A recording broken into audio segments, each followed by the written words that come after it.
What is up, ladies and gentlemen?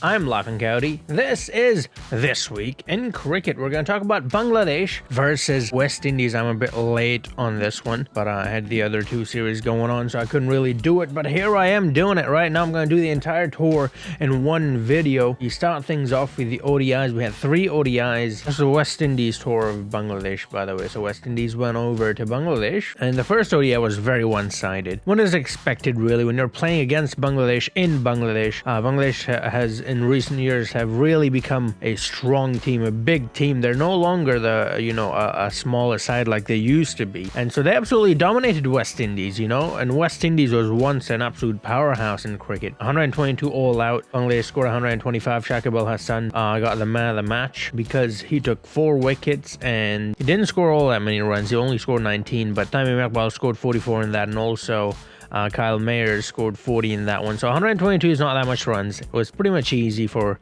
Bangladesh. Just Bangladesh doing what was really expected of them to do. Then we move on to game number 2. Game number 2 was very similar to the first one. Again, West Indies collapsed in the batting. They batted first, 148 all out. No real, batting display other than Rovman Powell, who scored about 41 runs, I think it was. And 41 exactly. And Tamim Iqbal here gets a half ton. Shakib Al Hasan scores 43. So they chase it down quite comfortably, and it should be. I mean, you've got 50 overs to chase down about 150. That's not that much. Mehdi Hasan gets 4 wickets in this one and gets the man of the match, although I thought Shakib Al Hasan deserved it more since he got 2 wickets and also scored 43 runs. Overall, it was a better performance, but it doesn't really matter who gets the man of the match. As long as Bangladesh wins, right? That's all that matters. You play for the team, not for yourself. Well, I hope they do anyways. Then we move on to game number 3. Now, game number 3, again, this was very one-sided, but it was a little better in the sense that this is the highest amount of runs West Indies scored the entire series. 177 they scored, but they batted second. Bangladesh batted first, got 297 with a loss of 6 wickets. Tamim Iqbal got a half ton, Shakib Al Hasan got a half ton, Mushfiq Rahim got a half ton, Mahmudullah got a half ton. It was overall a very good team performance. The only poor performance there was from Liton Das and Shumu Sharkar, who only got 7 runs, and Liton Das got a duck. Bowling from West Indies, it was pretty much a team effort. 2 wickets for Alzari Joseph, 1 for Mayers, 2 for Raifer, and nobody else got a wicket. So there wasn't a standout performance. It was overall like a team performance. Same as Bangladesh batting. There wasn't one standout player in the batting department either. Pretty much everybody contributing and, putting up a big total, which proved to be very difficult for West Indies to chase down. Only Rovman Powell again scored 47, 3 runs short of his 50, and got 177 all out.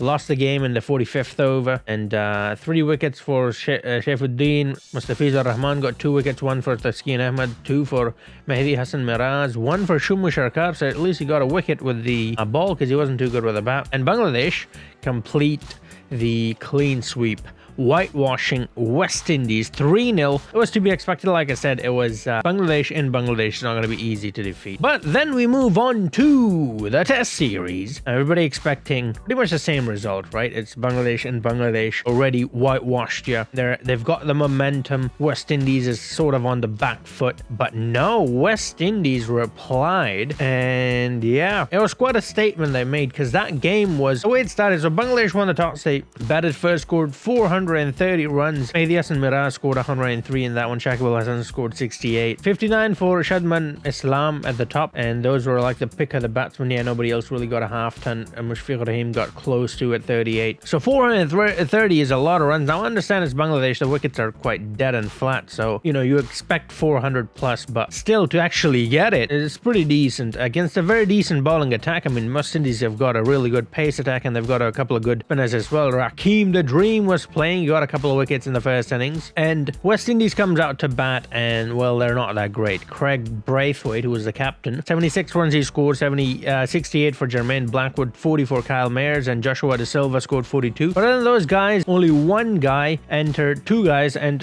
one guy entered Only one guy, Nikram Abanar, entered double digits, and that was just 17 runs. It wasn't that many runs either. Everybody else didn't even enter double digits, and because of that, they only scored 259, and they were behind by quite a lot of runs, and Bangladesh came out to bat. Mehdi Hasan Miraz got 4 wickets in the first innings there, by the way. Bangladesh came out to bat, and they scored 223 runs. Mohammad Al-Haq, the captain, got a ton, 115. Litton Das got a half ton. They scored 223 with a loss of 8 wickets, and they were like, you know what, we've got such a huge lead. 395, I think it was, let me see, 395, yeah, 395 exactly was the target set. It's nearly 400 runs. We've already got them all out before even 300, let alone 400. It should be a pretty easy win for us. That's what Bangladesh is thinking. Boy, were they wrong. West Indies comes out, a lackluster start. Craig Braithwaite, John Campbell, Shane Mosley, all 3 gone early on. West Indies in a lot of trouble, under pressure. But then Nakram Abanar, Kyle Mayers comes out, and they build up a little bit of a partnership, keep it going. And Nakram Abanar gets out. Jermaine Blackwood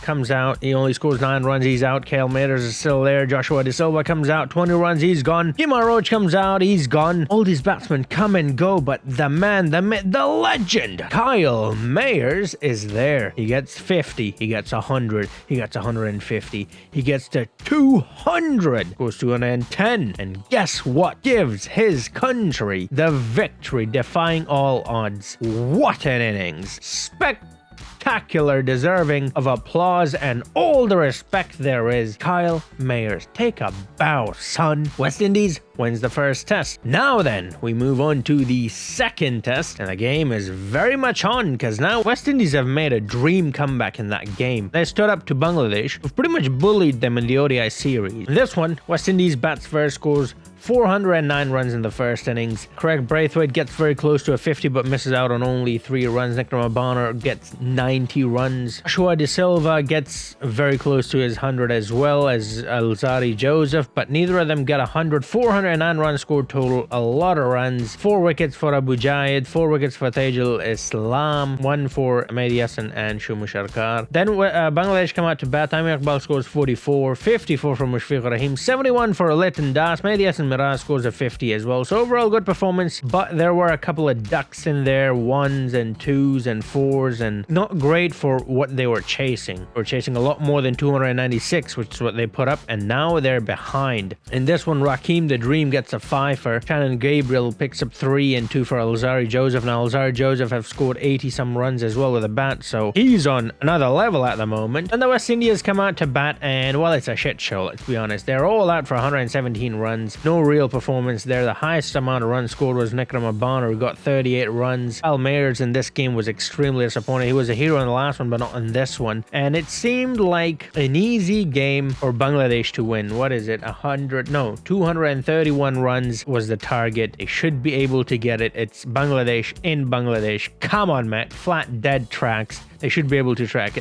chase that one down, especially with the kind of start Tamim Iqbal gets. 50 runs he scored first up, but that's it. Then Shumu Sharkar, gone. Najmul Hussain Shantu, gone. Mohammad Al-Haq, the skipper, gone. Mushfiq Rahim, gone. Mohammad Mitton, gone. Litton Das, gone. Mehdi Hasan Miraz puts up a little bit of a fight, but he's gone as well. Tajul Islam, gone. Naeem Hassan, gone. Abu Jaid, not out, but he scored 0 runs. 213. They did get it very close, though. They lost by a few runs, and again, fantastic comeback by West Indies. 4 wickets for Hakeem Cornwall, so that's 9 wickets total for that absolute beast of a human. Gets the man of the match, and he deserves it, really. Nikram Abanar gets the player of the series. Again, he deserves it. He was tremendous throughout the series. Commiserations to Bangladesh, but they did win the ODI series, whitewashed, and West Indies then returned the favor. They were like, you know what, here you go. This is how it feels when you get whitewashed. Doesn't feel good, does it? Anyways, that's that for the West Indies tour of Bangladesh. I really enjoyed it. There was a lot of drama. It started off quite boring, like I said.